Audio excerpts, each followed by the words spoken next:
Hey YouTube, I am Tiberius and you're about to watch an edited recording of a Twitch stream. You can check out my Twitch using the link in the video description. If you enjoy the content, please consider giving it a like and subscribing to my channel. Thank you and enjoy the video. Okay, alright. We are going to edit DNSmasq.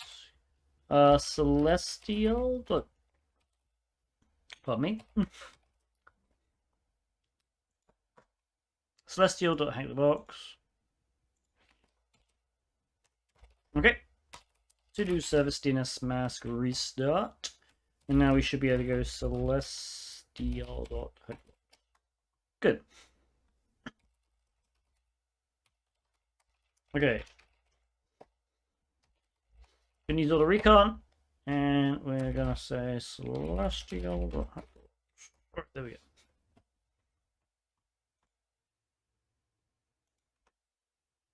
Add a folder to the workspace. We're gonna add this folder here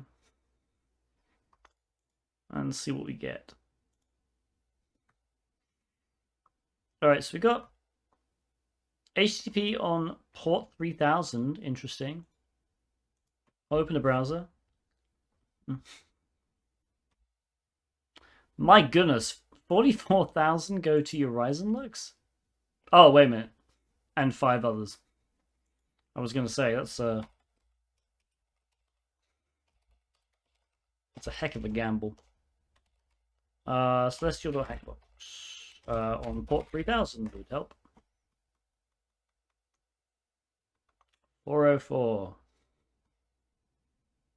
Does using DNSmasq give any advantage of just using Etsy hosts? Absolutely it does. Let me show you a good example. So let's say that actually the let's copy the IP address again. Let's say the IP address corresponded to the hostname Celestial2.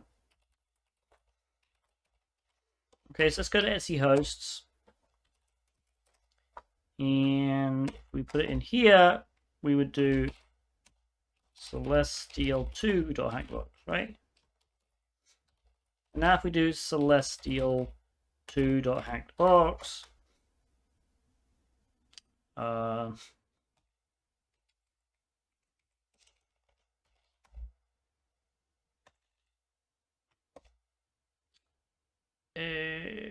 for some reason, okay, I've misconfigured my DNSmasq. It should also be using this, but I guess it's not. I'll just go over the explanation. Basically, DNSmasq works the same way. So if you put a host name in Etsy hosts, it will just resolve that host name, right? So it will just resolve celestial.hackthebox to whatever. It won't do host. Etsy host? No, it's Etsy hosts. It won't do www.celestial, for example. All right, you'd have to add that as an extra host name. But what this particular syntax, come on, do vim. Well, this syntax means here, this dot specifically means, hey, resolve any domain that ends in .celestial.hackthebox plus just celestial.hackthebox to this IP address. So if I did www.celestial.hackthebox here, it resolves. I could also do please subscribe. Boom. And it resolves like that. It's just a neat way. Came here from Christina's stream. You really like a week ago. We'd love to see some CyberSec content. Well, we're doing CyberSec content right now. So the way DNSmasq works, it actually runs as a DNS server on port 53. And what you have to do, you have to go to your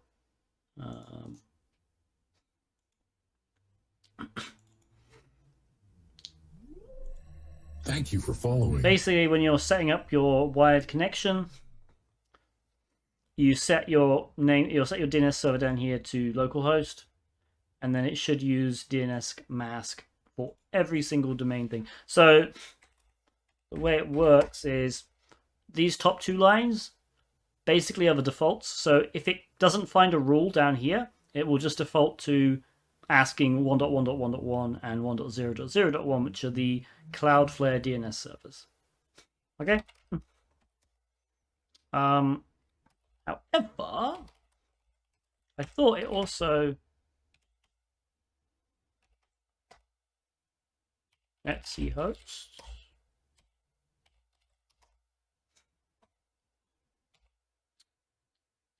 If you don't want DNSmasq to read, oh, I'm an idiot. Okay, I didn't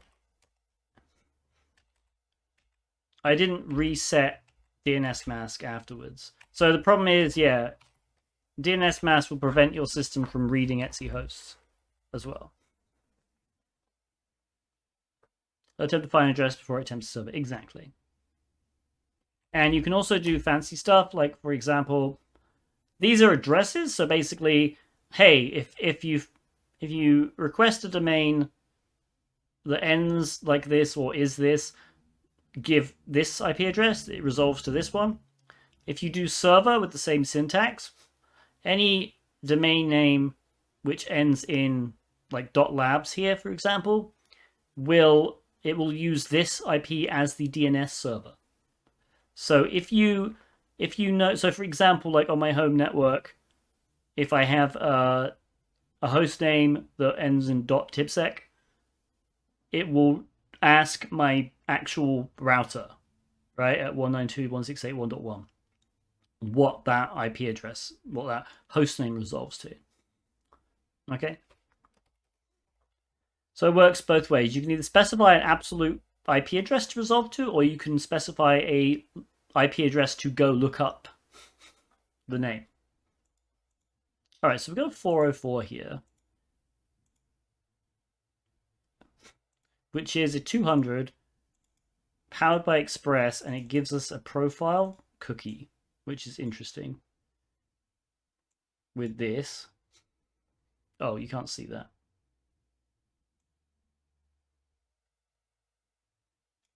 So this profile cookie that it's set is a JSON object. Username, dummy, country, I don't know, probably somewhere dumb, city, lame town, and num2. So that's kind of interesting. But the other interesting thing is 200 OK instead of a 404, even though it says 404, and it's powered by Express. It seems that's the only port available, at least for now. Buster has not found anything else.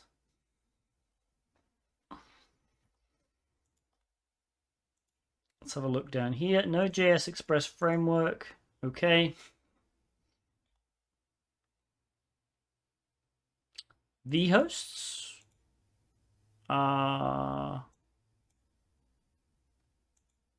We don't have any found yet. This one says it's found.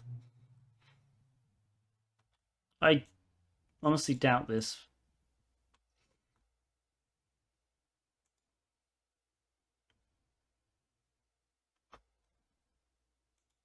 I think we probably just have to wait until Dirtbusters run.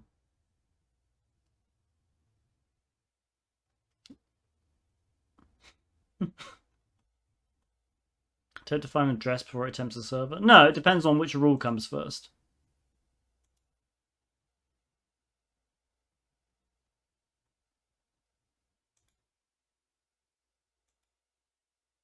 If there's a specific rule, it will resolve that rule before it tries to contact a server. Okay, we have a robots.txt which did not respond.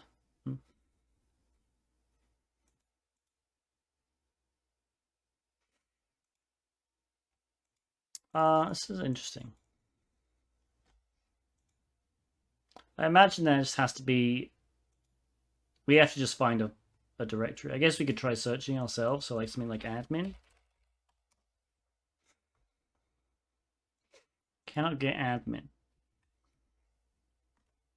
I mean, one thing we could try is something stupid. Yeah, it's not going to work.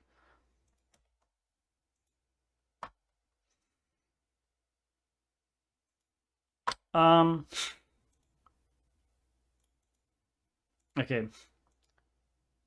At this point, I think basically what we have to do is wait for the Durbuster to finish. We could, at the same time, honestly, just run another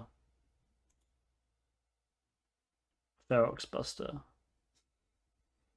Like, we could copy this command, modify it a little bit, because we know, since it's Node.js, it's probably not going to have, like, any files that end in txt, html, php. So we can take all that out.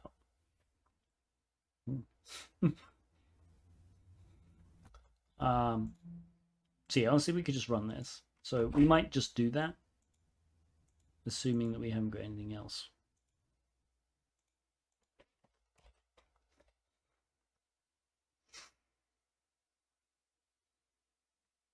So this directory list 2.3 medium. Debuster is also doing recursively scan if you wanted to. I mean, it's not.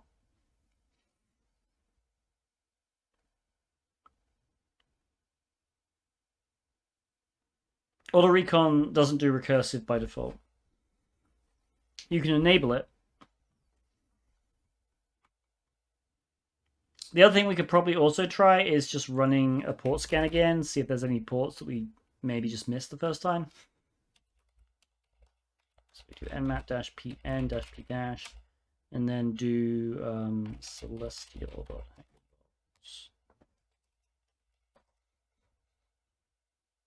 BV. Yeah, so Ferox Buster, it's written in Rust.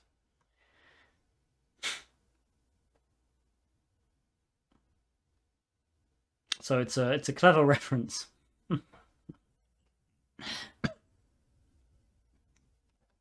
Okay,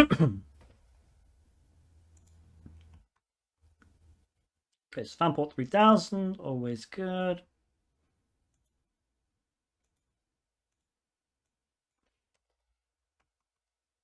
Oh, hang on. Why was that a... Oh, I see. Gotcha. Always revisit the homepage. So the reason this didn't come up first is because we didn't have a cookie. And then it set a cookie, and now when we send a cookie, it does this.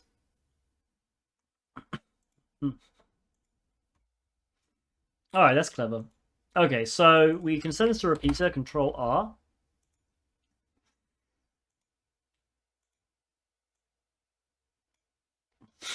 So basically there was a detection mechanism which said, hey, if there's a profile cookie set, do some stuff. If there isn't, return a 404 and set the cookie. So username dummy here, so we can probably change this. Dummy 2, okay. Come on. And if we just set this num to like 1, is this... Okay.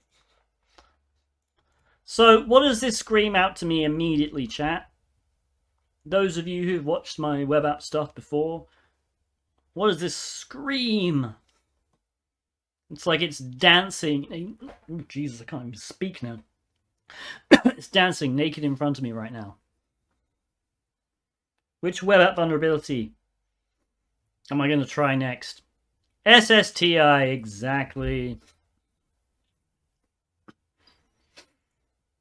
Okay. Because, like, yeah, we could reflect back probably HTML here, but that's not going to do anything. This is probably not a client-side thing. So, what we can do is try a stupid payload like 7x7. We won't put the 2 back there, though. We'll do this. Okay, that didn't work. I could probably actually look up the Node.js hack tricks. SSTI, we might just as well go and look at Node.js or whatever. Node.js.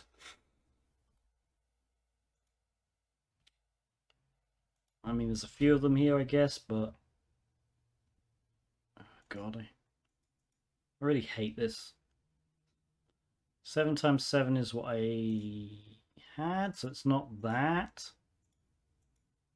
God. Why don't you have a web hacking course? I literally do. In the process. Could be handlebars, which is $. Oh no, it's not a $sign. What am I talking about?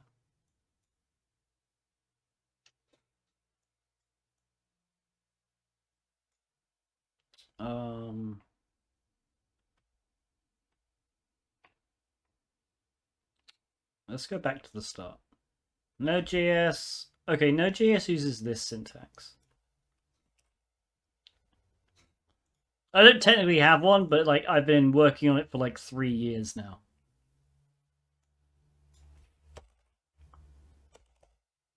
Come on.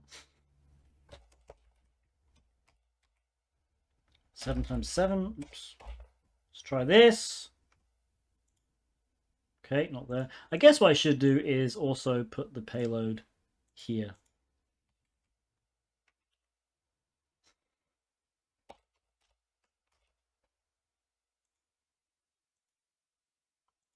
Okay, well, that's useful.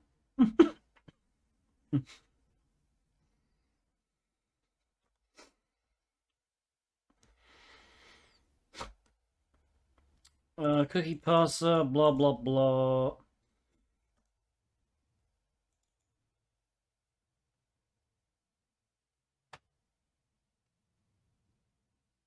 Home Sun Server.js.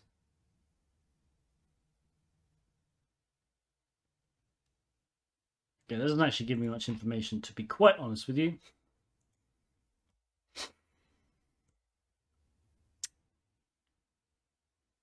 This could be command injection as well, to be quite honest with you, but let's just see what we have here.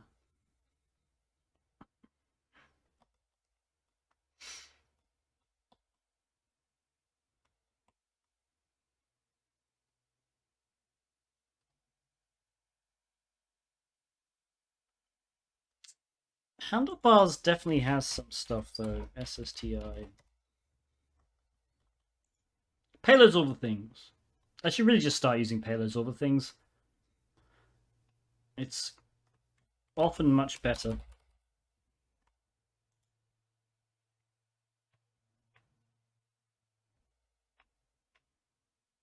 Alright, I mean this thing, I guess we could just try this and see if we get an error message or something. So what we'll do, I'm not gonna replace the number now. I'm just gonna do this one. Unexpected token. Okay.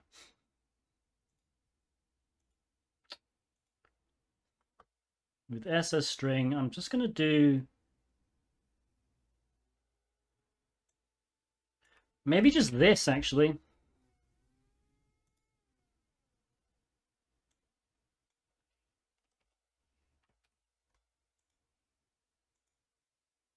No. Okay, it might not be handlebars. Let's just keep going down for Node.js. Okay, it doesn't actually have Node.js. Come on. Okay, JS render.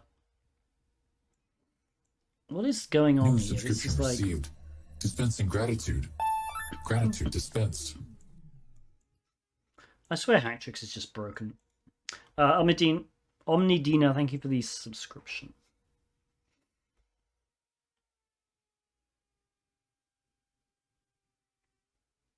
Okay, we tried that one. Nunchucks, we tried that one.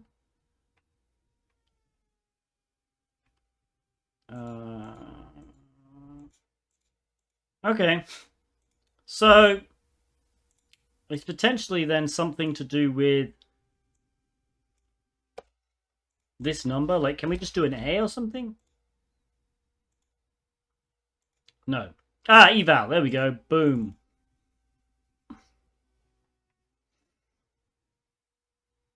And this tells me something. Actually, a reference error. AA is not defined. But we gave an A, which means it's concatenating A with itself and then evaling it. So can we just do something using like these, I guess, or can I just like 1 + 1 like that? No. Not a function, okay.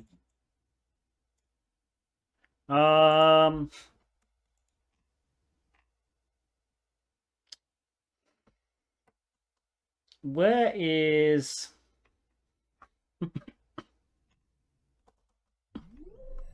Thank you for following. we're gonna do the Node.js search again. Oh, JS render is what we wanted.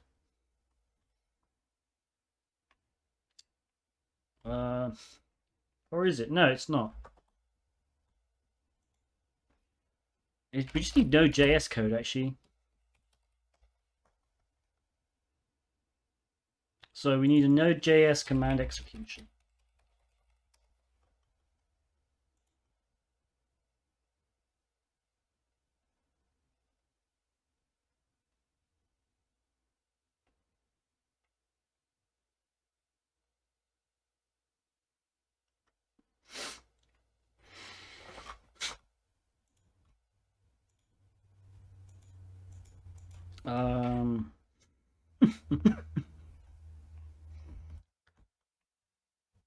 Command injection.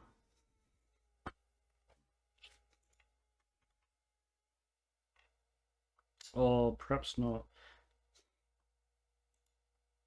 This is something I do in my course, by the way. For some reason, everyone seems to have forgotten about code injection, and they just do command injection now. My course treats it separately, so I have an entire section on code injection. Command injection is basically you're injecting already into a shell command. Code injection, you're injecting into an eval.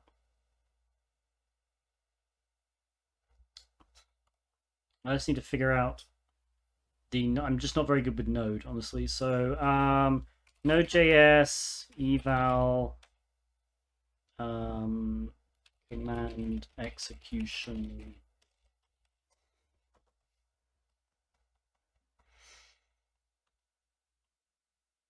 Oh, we could use console.log. I don't know if that's going to actually do it, but we could try it.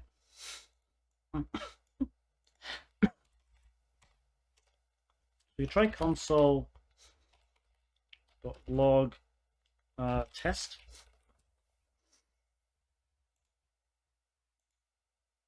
No.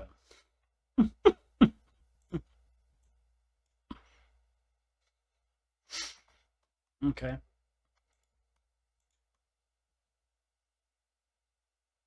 Maybe this would work in Zap. You be quiet.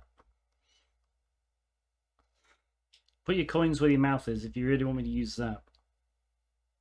Ah, here we go.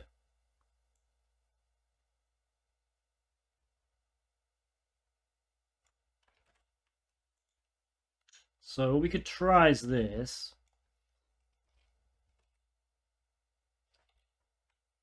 And then what we would need to do is something like sleep 5. No.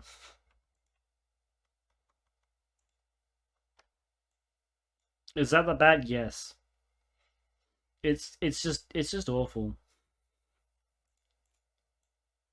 All right, let's try. So we're going to go back to basics. So injecting an A gave us unexpected. Sorry, AA is not defined, which means it was doing something like eval. Let me actually think. It did 2 + 2 is 22. So I think what it's doing is it's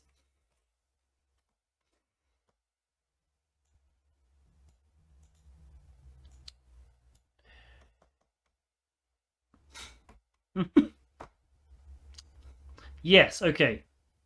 So it's just doing an eval on this. Do I have Node installed here? Yes.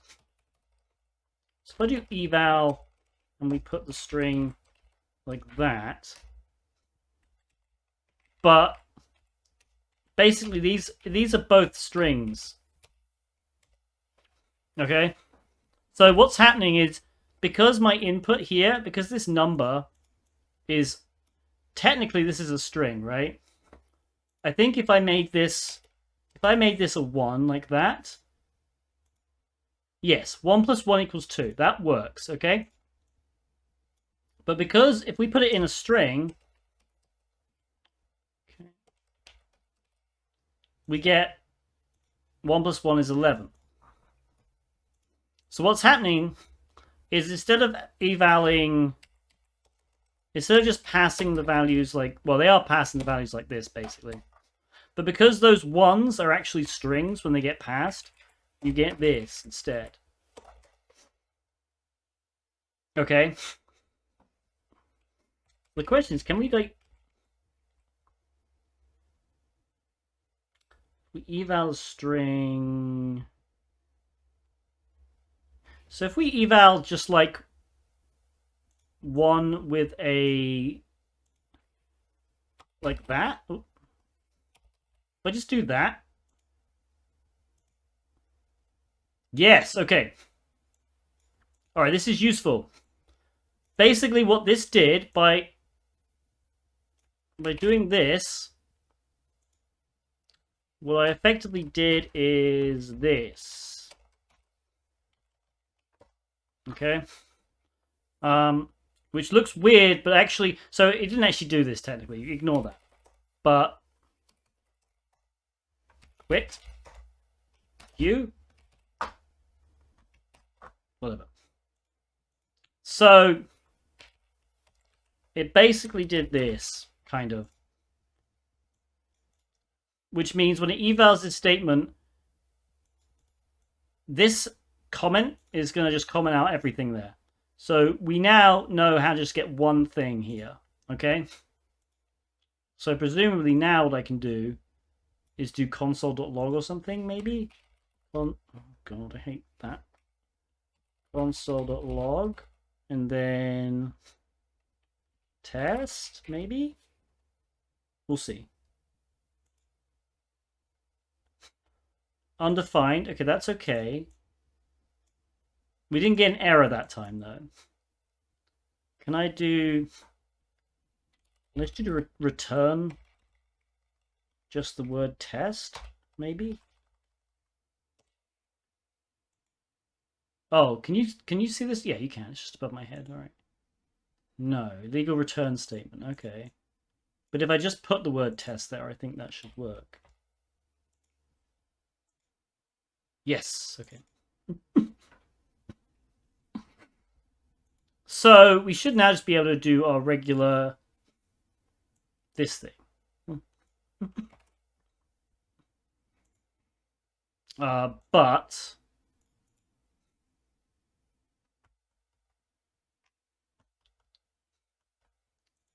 I don't think I need to do Node.js exec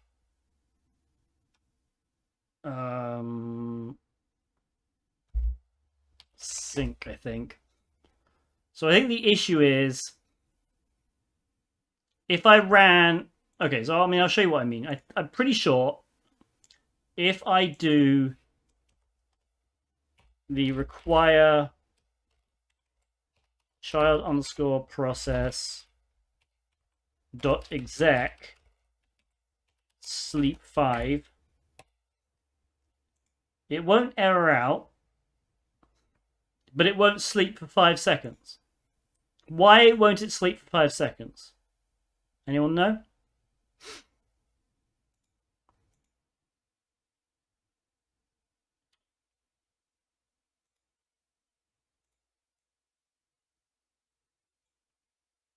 Right, because it runs asynchronously. So I believe we do exec sync. So it is running the sleep command. It's just doing it asynchronously, which means it spawns the sleep command and then just immediately returns. So it's running in it's a separate process. It immediately returns the answer. So I think if we do exec sync, there we go.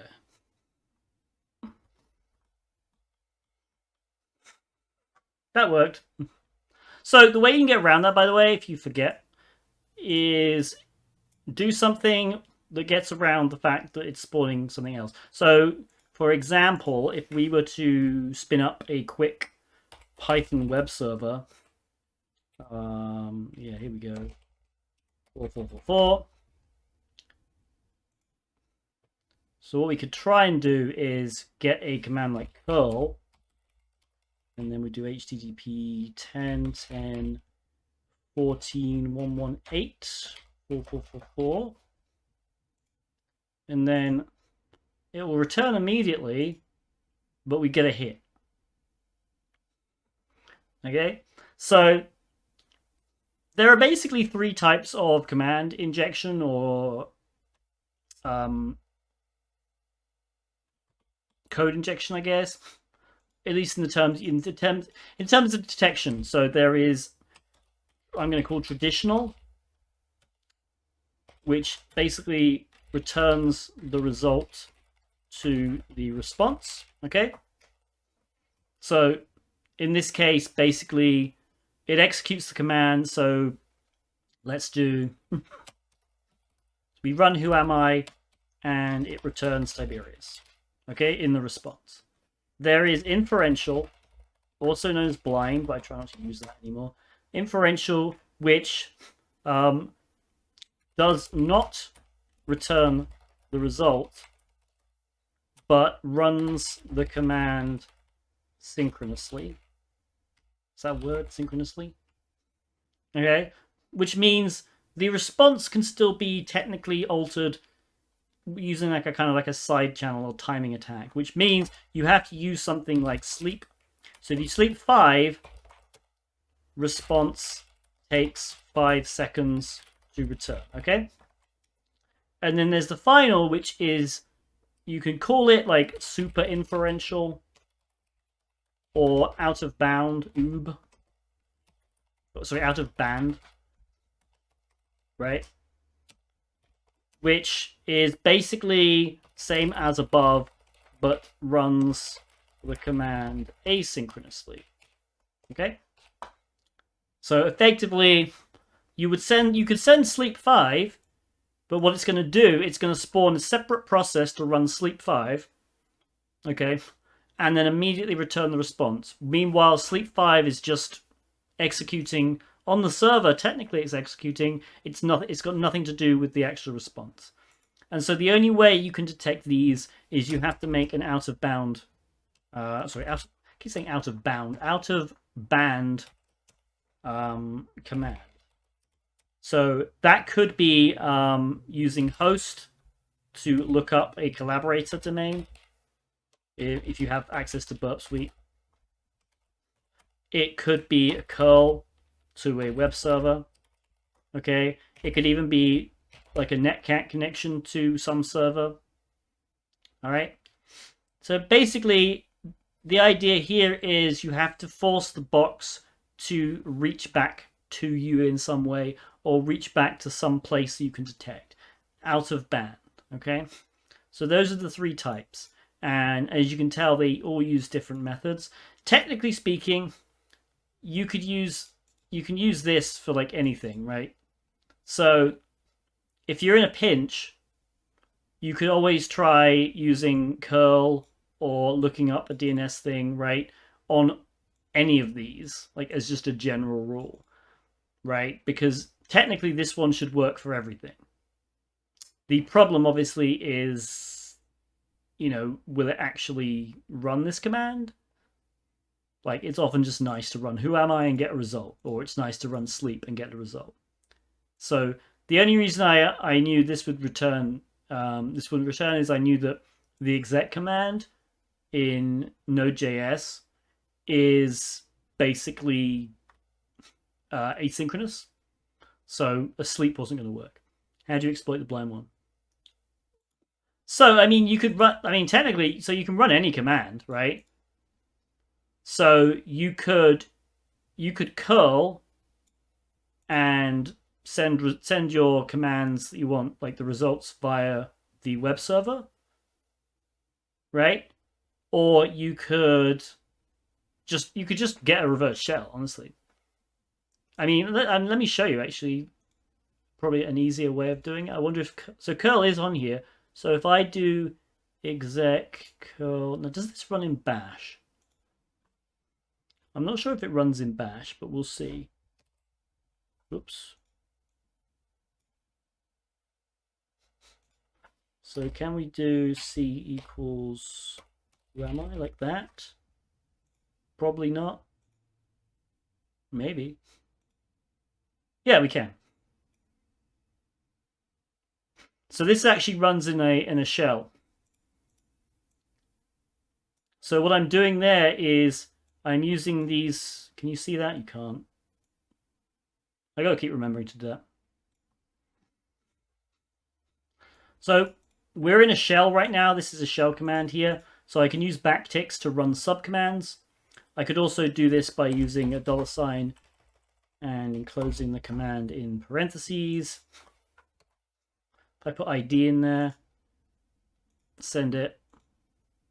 Okay, ID didn't work because it had spaces in it. You gotta be careful with those.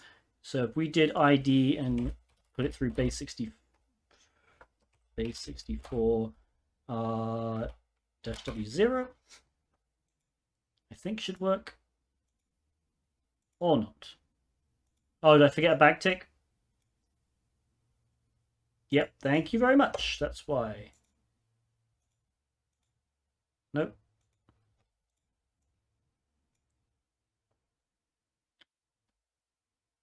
I mean, let's just do it in backticks and see what happens there.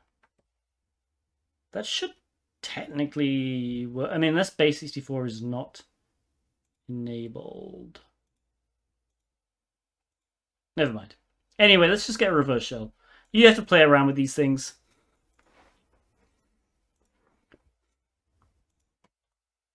Alright, so far this box has been pretty easy.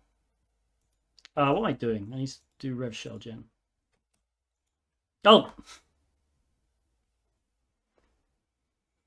I'm a moron. I'm just a complete utter moron. I'm going to do it to myself. Hang on. Where's the fail sound effect? Oh, I haven't got it as a button. Hang on. Hang on. Don't even spend your points. Alright. So what that is, the great thing about this thing is I can select text, press enter, and it automatically copies the text. Okay? Right, super useful, except that if I accidentally select something, even if it's like one character, it won't update anything. So technically, the last two did work. This is the base 64 encoded ID. Okay, if I copy this here, and take it to Hackverter and just paste it in here and then do a decode base 64. There you go, we get that.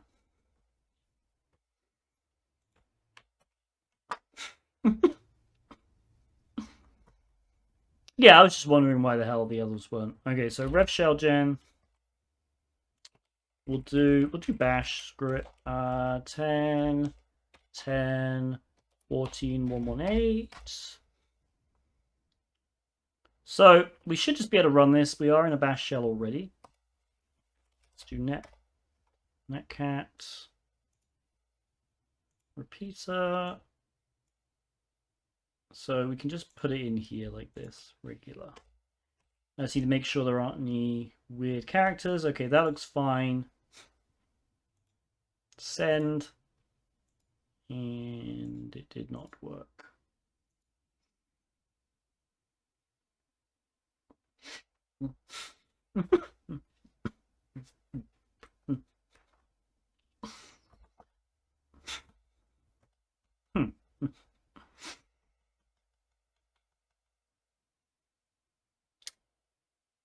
Okay. Do I have to do maybe... Oh, I guess I should probably try...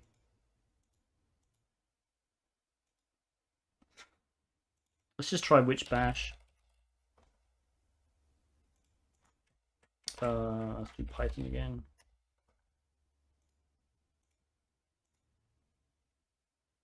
Wait, what?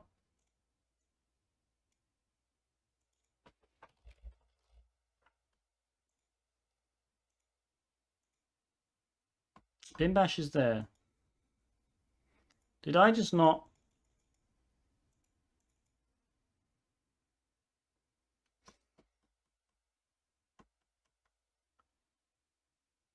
Okay, maybe bin bash?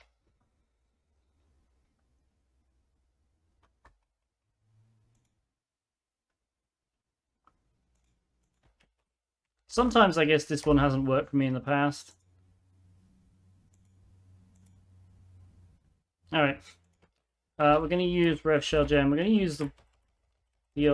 Yeah, we could use that. I didn't think we had to use that because it looked like we were already in a shell. I mean, let's try it. We should probably try it. The fact that we could just enter the backticks meant that we were already in a shell. But let's just do bash, I guess, -c. And then if we do backslash like that.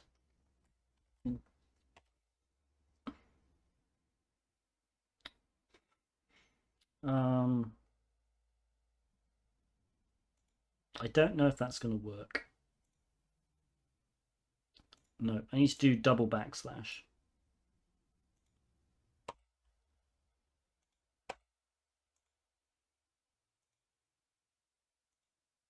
I did. That is weird.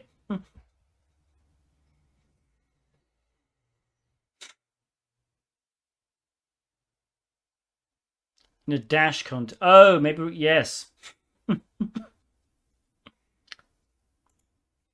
Alright, well, we'll do this one. We are in. So actually, yeah, let's see what we were actually... I probably should have done that first, to be quite honest with you. Where are we? Oh, because we were in SH. We weren't in bash. That makes way more sense. Alright, my bad. Okay. Which Python 3? You can use Python 3-c, import pty, pty.spawn, bin bash.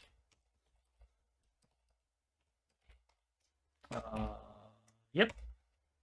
Control Z, STTY. What?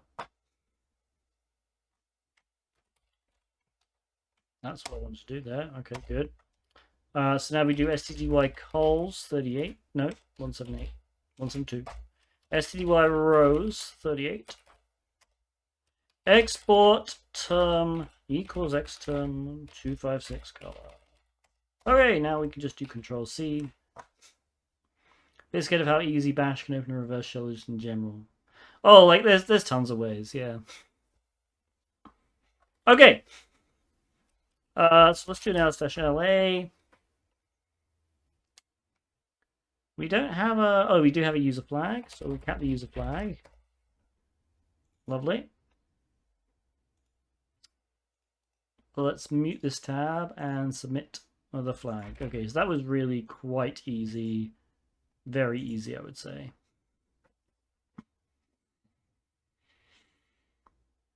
Okay, so we have sudo as admin. We also have this output.txt though, which is owned by root. Script is running. Interesting. Bash history is -l. Okay, so we do need a password for that. Let's cat server.js and see what we have here. Okay. So yeah, let's see. What did I tell you? So because both of these were numbers, so both these were strings, when it concatenates them, it doesn't actually do the thing that you want it to do. Okay. But it doesn't look like there's anything there. See what's in /home. Okay, only one user, Etsy password. The Sun user. Alright. Let's try and find some SUIDs.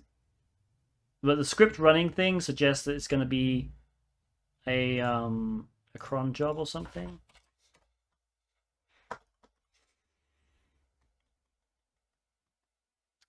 I don't see anything immediately. The add-on is Hack Tools, available in Firefox and Chrome. All right, we're going to wget pspy.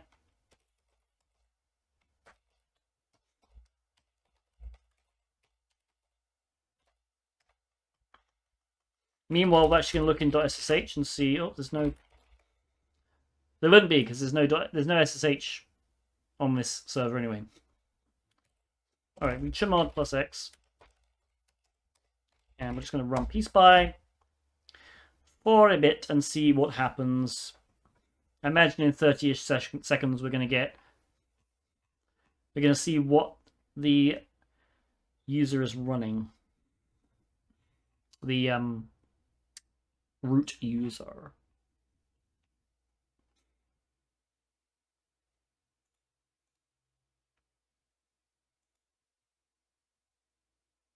There we go.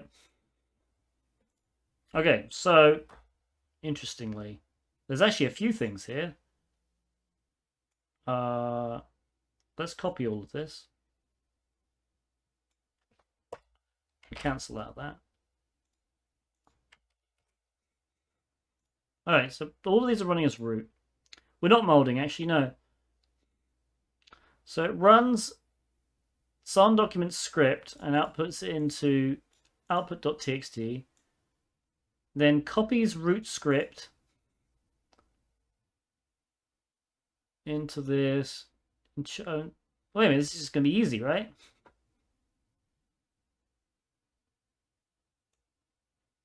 As long as we have...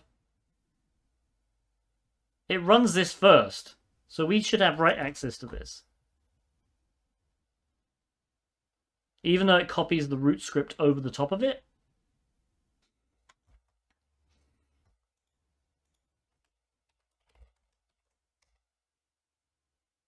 Yeah.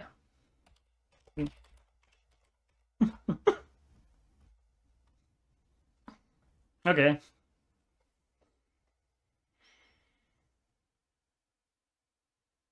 So we should just be able to do something silly like, okay, I mean, let's just create a script.py. Import os.system, and then we do copy bin bash to, let's just do home sun root bash, and then chmod +xs home sun root bash. I mean, if this works.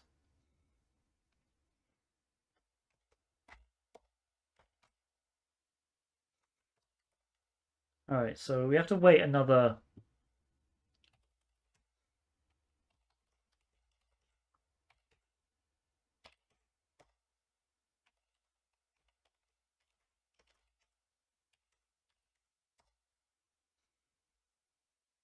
Is it using a full path? Yeah, Python home sun document script.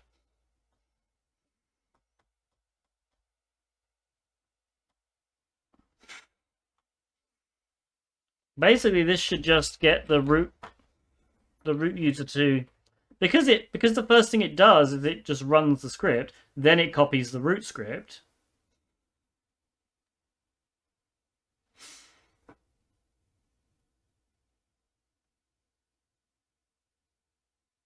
I don't quite understand.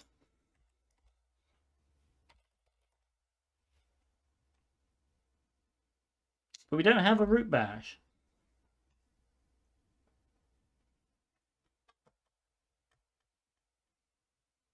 So something definitely didn't work there.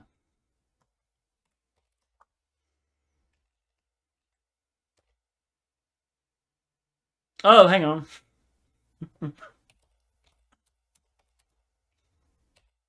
That's why I didn't make it executable.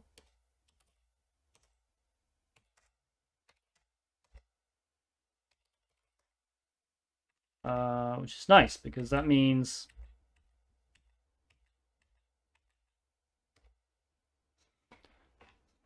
So ironically...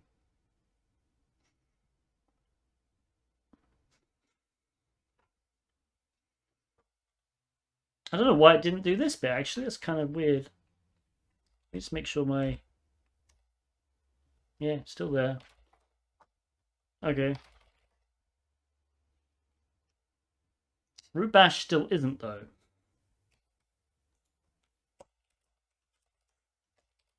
Wait a minute, there's a...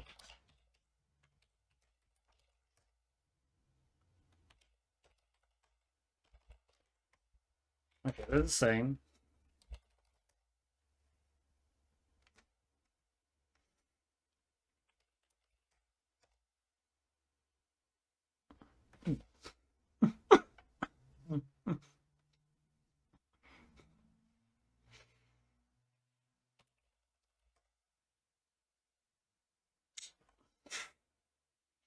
Why doesn't that work?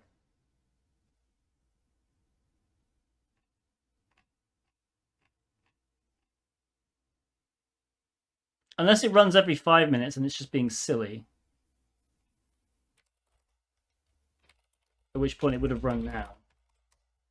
Oh my god, it's a stupid 5-minute thing. That must have pissed people off. Yeah, so luckily we were actually pretty lucky. Because we ran this script at 1734. It ran at 1735 and then didn't run again until literally just now.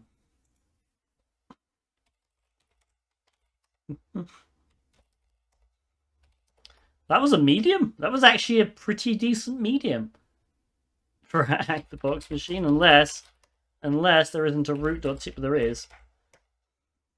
I was going to say maybe this is a stupid box. On a timer? No, it's just a cron job that's set to run every 5 minutes.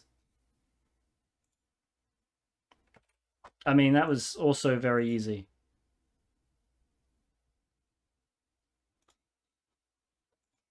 I'm surprised that's still rated as a medium. So yeah, if we do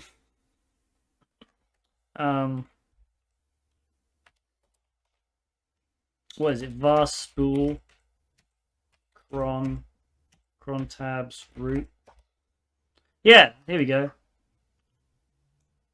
So this bit, this */5 in the minutes column means every 5 minutes.